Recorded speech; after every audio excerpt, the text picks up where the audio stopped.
It'd probably say something like lights, camera, action or something. I've already started recording. Alright, okay. So I'm going to read chapter 15 of The Hobbit. It is called The Gathering of the Clouds. And I suspect there might be a few little outbursts of giggling.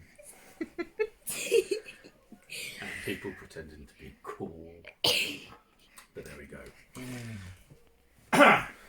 Now, we will return to Bilbo and the Dwarves.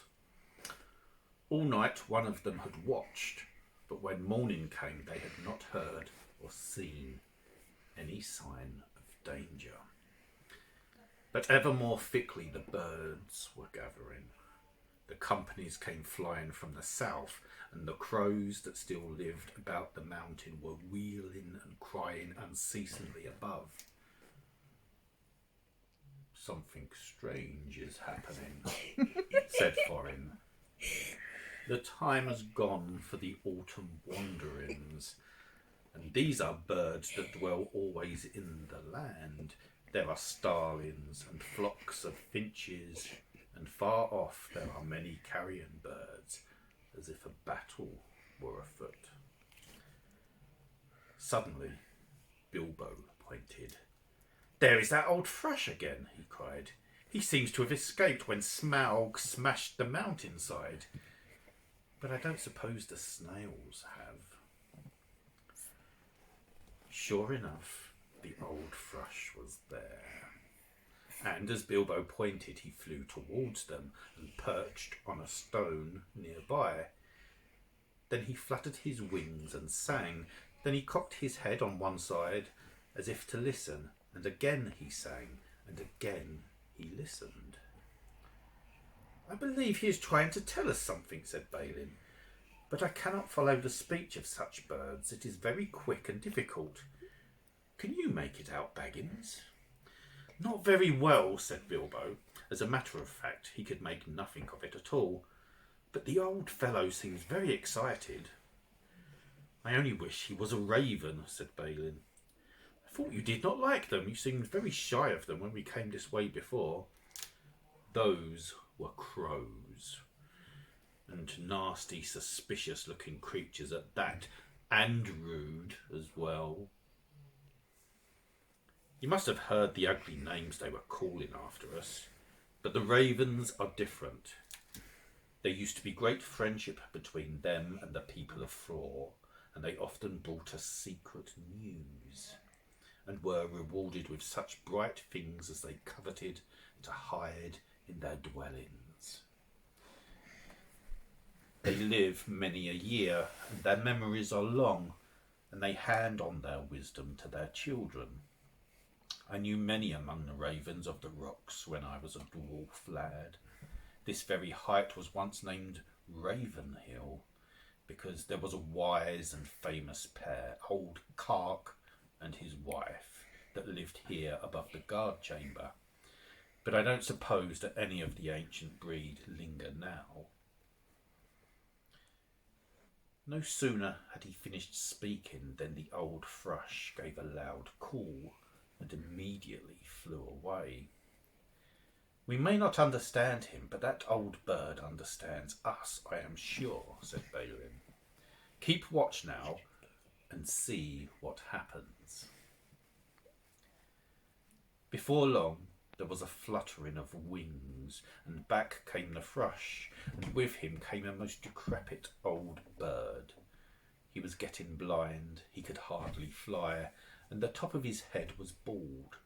He was an aged raven of great size.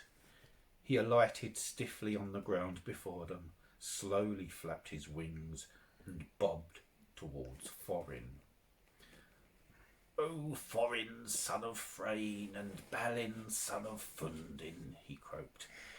And Bilbo could understand what he said, for he used ordinary language and not bird speech.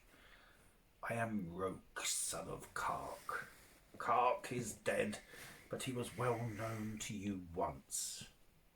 It is 100 years and 53 since I came out of the egg, but I do not forget what my father told me. Now I am the chief of the great ravens of the mountain. We are few, but we remember still the king that was of old. Most of my people are abroad, for there are great tidings in the south. Some tidings of joy to you, and some you will not think so good.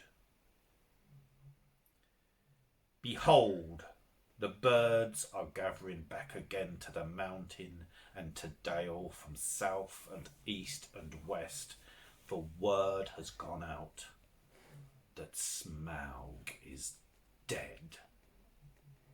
Dead? Dead? Shouted the dwarves. Dead? Then we have been in needless fear, and the treasure is ours. They all sprang up and began to caper about for joy. Yes, dead, said Rourke.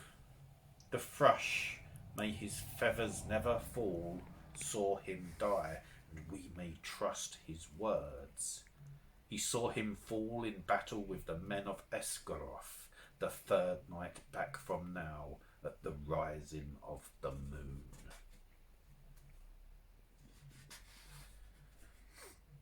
It was some time before Thorin could bring the dwarves to be silent and listen to the raven's news.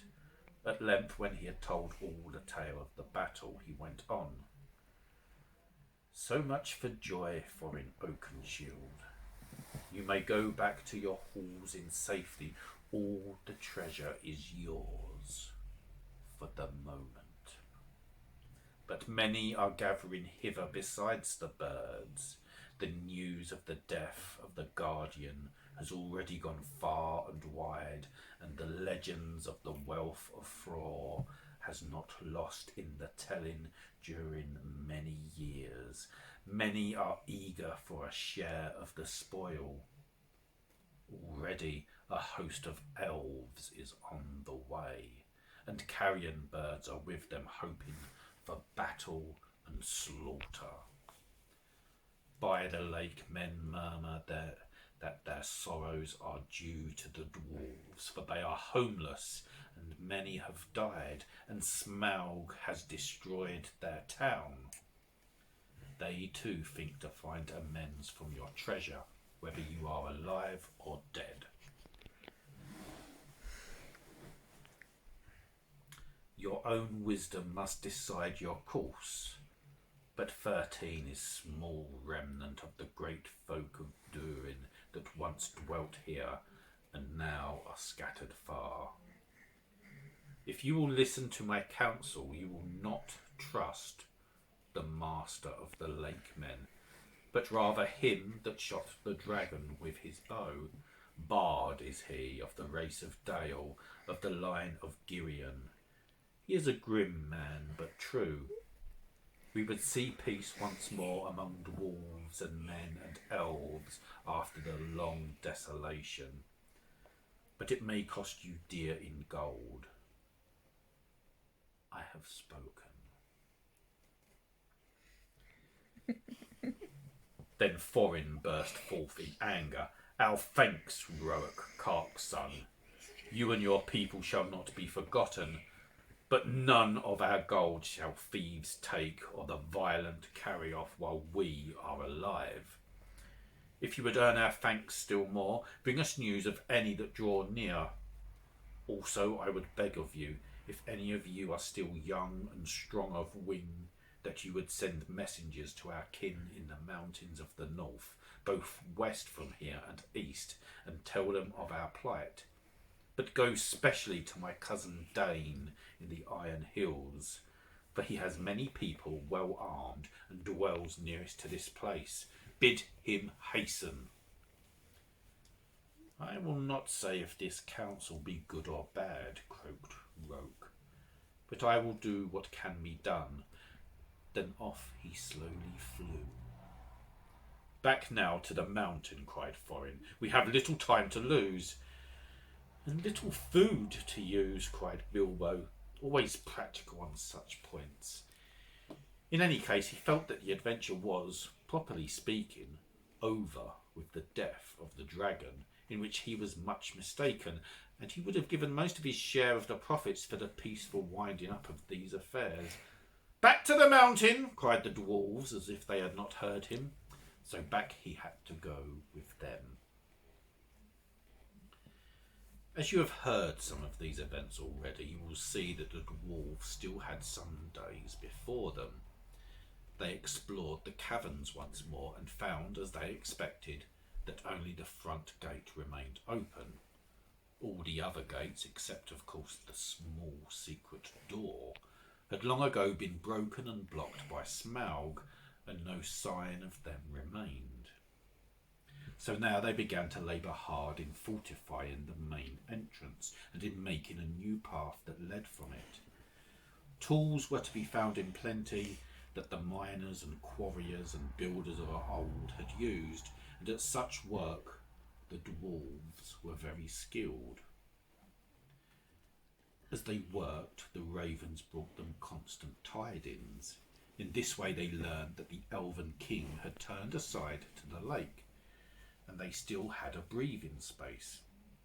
Better still, they heard that 3 of their ponies had escaped and were wandering wild far down the banks of the running river, not far from where the rest of their stores had been left.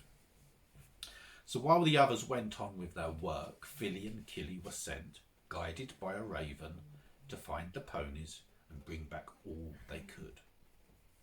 They were 4 days gone, and by that time they knew that the joined armies of the lake men and the elves were hurrying towards the mountain.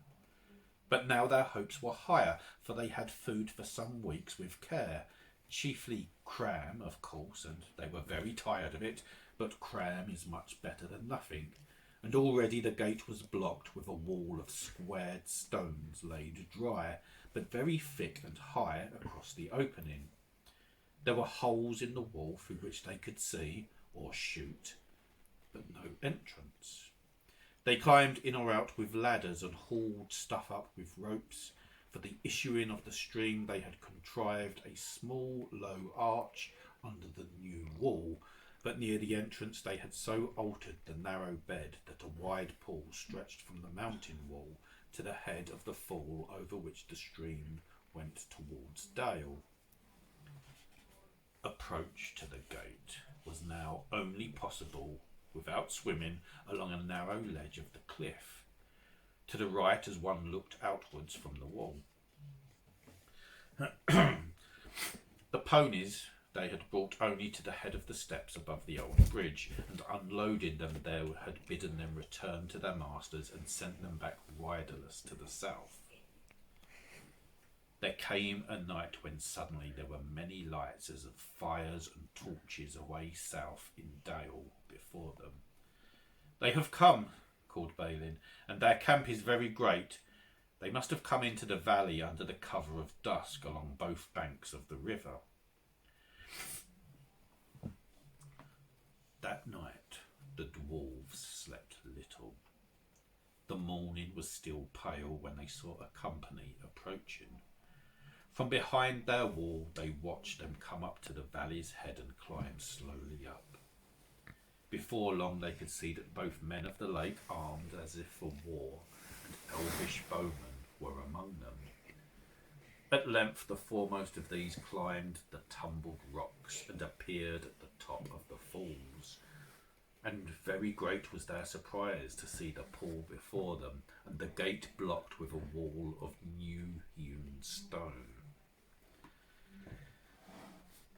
As they stood pointing and speaking to one another, Thorin hailed them. "Who are you," he called in a very loud voice, "that come as if in war to the gates of Thorin, son of Thrain, king under the mountain? And what do you desire?" But they answered nothing. Some turned swiftly back, and the others, after gazing for a while at the gate and its defences, soon followed them. That day the camp was moved to the east of the river, right before the arms of the mountain. The rocks echoed then with voices and with song, as they had not done for many a day, There was the sound, too, of elven harps and of sweet music, and it echoed up towards them. It seemed that the chill of the air was warmed, and they caught fairly the fragrance of woodland flowers blossoming in spring. Then Bilbo longed to escape from the dark fortress and to go down and join in the mirth and feasting by the fires. Some of the younger dwarves were moved in their hearts too, and they muttered that they wished things had fallen out otherwise and that they might welcome such folk as friends. But Thorin scowled. Then the dwarves themselves brought forth harps and instruments regained from the hoard and made music to soften his mood. But their song was not an elvish song, and was much like the song they had sung long before in Bilbo's little hobbit hole. This song appeared to please Thorin. I'm not going to sing it for you, because your ears might bleed. This song appeared to please Thorin, and he smiled again and grew merry. And he began reckoning the distance to the Iron Hills and how long it would be before Dane could reach the Lonely Mountain, if he had set out as soon as the message reached him.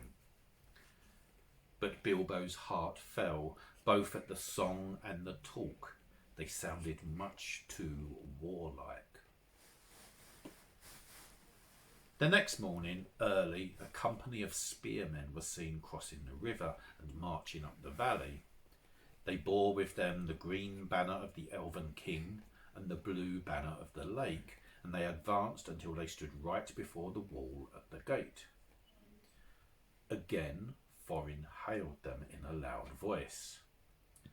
"Who are you that come armed for war to the gates of Thorin, son of Thrain, king under the mountain?" This time, however, he was answered. A tall man stood forward, dark of hair and grim of face, and he cried, "Hail, Thorin! Why do you fence yourself like a robber in his hold?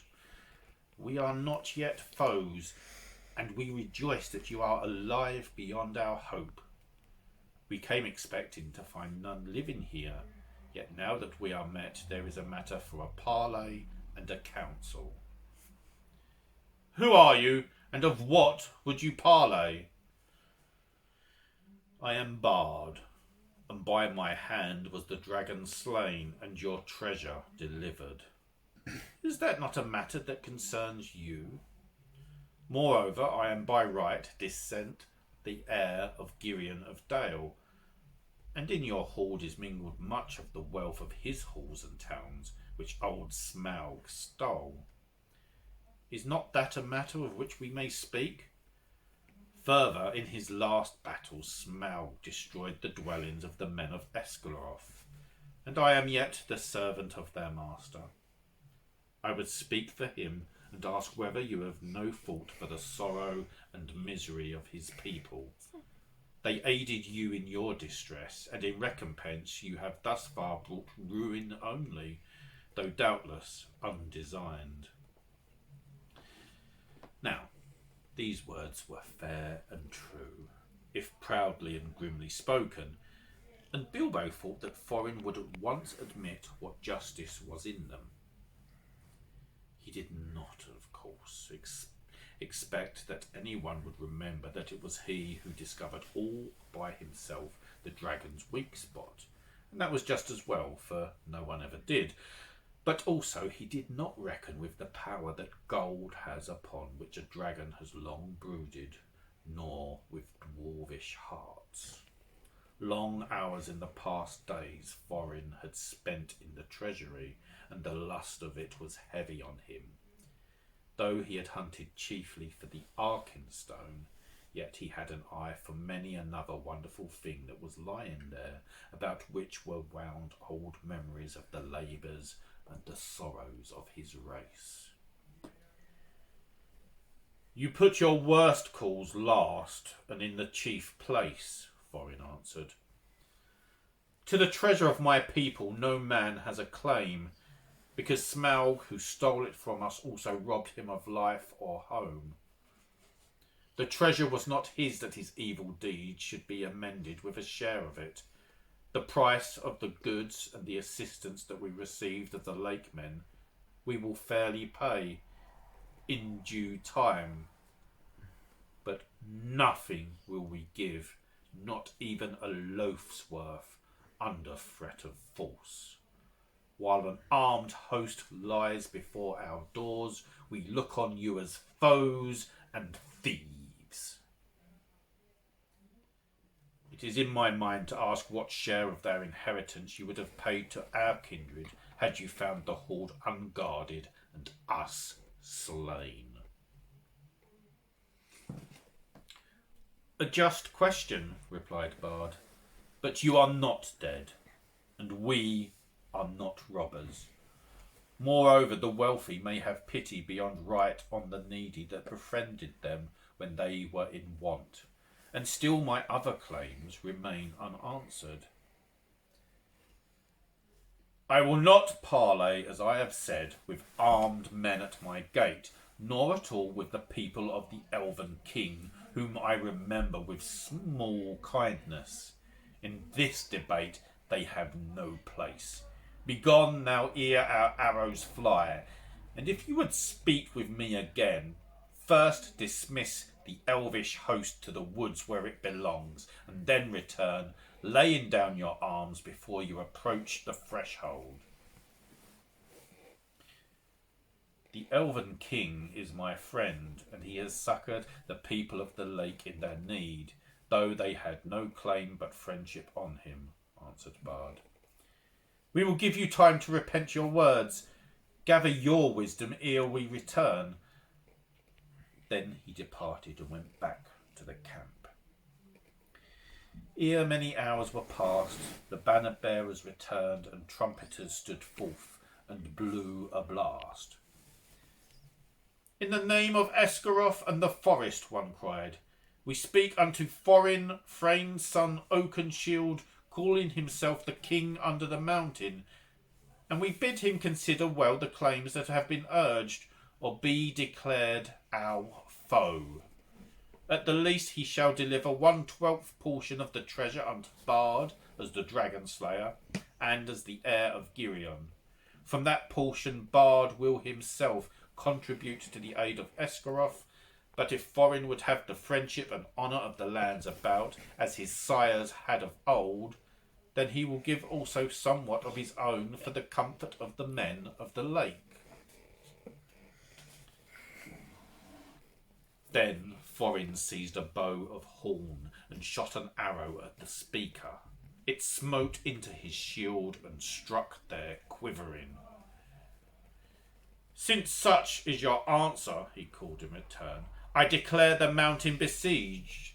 You shall not depart from it until you call on your side for a truce and a parley. We will bear no weapons against you, but we leave you to your gold. You may eat that if you will. With that, the messengers departed swiftly, and the dwarves were left to consider their case. So grim had Thorin become that even if they had wished, the others would not have dared to find fault with him. But indeed most of them seemed to share his mind, except perhaps old fat Bomba and Philly and Killy. Bilbo, of course, disapproved of the whole turn of affairs. He had by now had more than enough of the mountain, and being besieged inside it was not at all to his taste. This whole place still stinks of dragon, he grumbled to himself, and it makes me sick. And cram is beginning simply to stick in my throat. And that is the end of the chapter. The next chapter is chapter 16, A Thief in the Night. Have you only filmed me, or have you got everyone else in shot? Oh, yeah. Only you. And my finger. And her finger. Do you want to get everyone into it? It's No, just I'm- doing it. Straight away. No. okay. You've probably just heard them then. Well, you may end the video now. Har vi enough proof?